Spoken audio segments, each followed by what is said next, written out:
Hello everybody, and welcome back to Winchip's Electronics Repairs. Today on the workbench, we have an iPhone 16 Plus. This one has, well, the damage is obvious here. This was either dropped on something, or something was dropped on it. Cracks all about, spattered. Because of this, there's actually a line that comes right down the screen. Still perfectly usable, but understandably, they would like to have that fixed. So, what we're going to do first here, we'll jump right into it. What we're going to do first is we're going to go ahead and get these two pentalobe screws out on the bottom.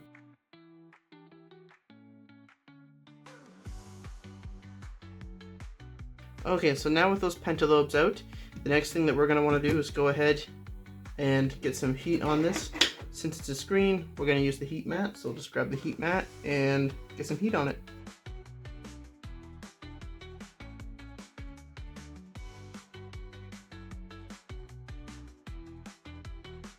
Now this process will take about, generally I leave it for about 5 to 8 minutes. I like to leave it until I can feel some heat on the back of the phone. That lets me know that the frame has been heat soaked and that the adhesive is going to be nice and soft. So we'll wait for that to warm up and then we'll be right back. Okay, and we're back.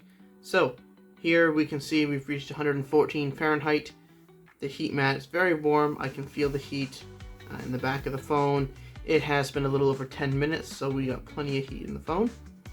With those screws, pentalobe screws on the bottom removed already, our next step is going to be simply grabbing our razor blade and starting to open up around these edges.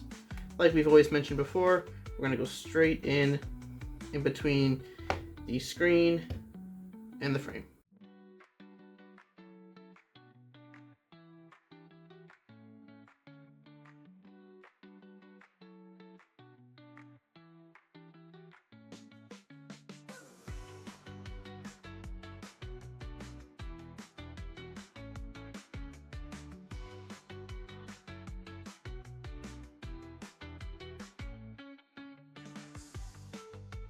Okay, so now that we got that open up here, we'll see that the only thing we got left to do is screen plug here, and the proximity sensor and whatnot is up here.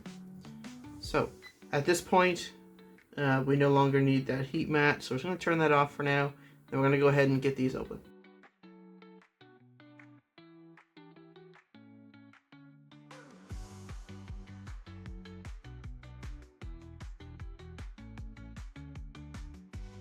Okay, so with these disconnected, we just go ahead and set this aside for now. Actually, I say that. What I'm going to want to do right away is get the adhesive cleaned up, because we see that it almost all stuck with the frame. So we want to get that out of there as soon as possible. So we're going to get that cleaned up here now.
Okay, so now we have all the old adhesive removed, and I do have the brand new shiny adhesive applied.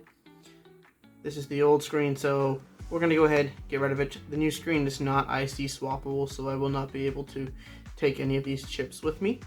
So we're going to go ahead and get this out of the way. Next, very simple. Go ahead, grab the old display. You'll see here, the connectors here for the display. But before I get ahead of myself, which I already am doing, I do have to go back to the old display here, and we have to get these components off because they do have to go to the new display. So we're going to get the phone out of the way here for the time being, and we're going to bring back these two displays. So we'll go ahead, we'll get these detached, and then we'll go from there.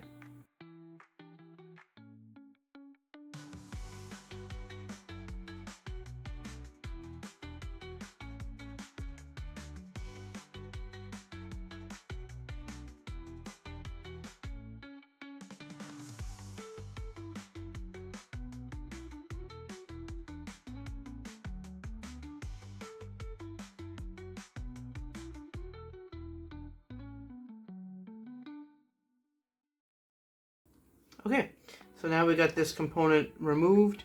Don't need to grab anything else from this old display. So for real this time, we can officially throw away this display. Now before we go ahead and get the new display on, we are going to have to go ahead and get this installed. Real nice and simple, right back where it was on the old one. And then we're just going to bring the screwdriver in, get this bracket right back down, call it a day.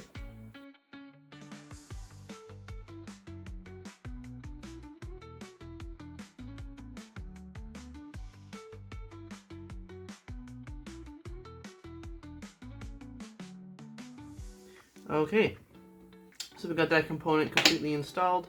Now we're going to go ahead, bring the phone back over, and get the two components put together.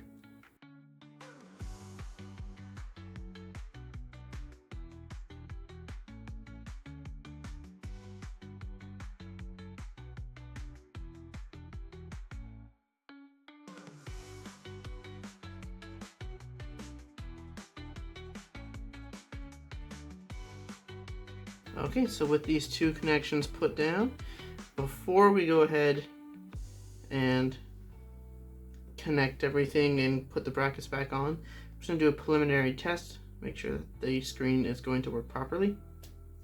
Perfect. Okay, so you can see there we got our Apple logo, everything's coming up fine, so we're going to go ahead and get these brackets in.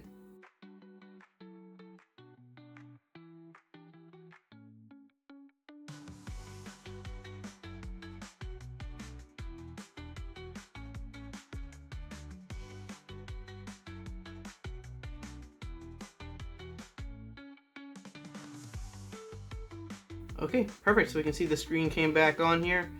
No obvious blemishes. The screen will be blurred due to privacy reasons, as obviously. But like I said, everything's working perfectly fine. I'm just going to go ahead. We're going to get this powered down here. With this powered down, we're going to go ahead, get our screen set back in place. All these clips are going to click in. Perfect. So we got these clips in. One thing you will notice with the aftermarket LCD displays is that they are a little bit thicker. On the iPhone 16s, it's particularly noticeable, just because when you're comparing them, obviously the original screens are going to be much thinner, and obviously a little bit higher quality. Now, that being said, if I wanted to put a new Apple OEM screen in, that might cost me $300 or $400, if not more, just for that OEM screen, which obviously is not something that we want to do, especially when most of my clients in this area are on a budget. You really don't want to do that to people. So that's why you'll see most of my repairs are going to be with the more budget-friendly replacements. So let's get these pentalobes back in, And then that'll be it for me. Okay, so we got our pentalobe screws back in there. Other than that, we're all good to go. This concludes the episode. So thank you guys for tuning in to this episode of Workbench Chronicles. Hope to see you in the next one. Again, this has been the iPhone 16 Plus with a brand new screen put on it. Other than that, that's me signing off. So you guys have a wonderful day and stay happy.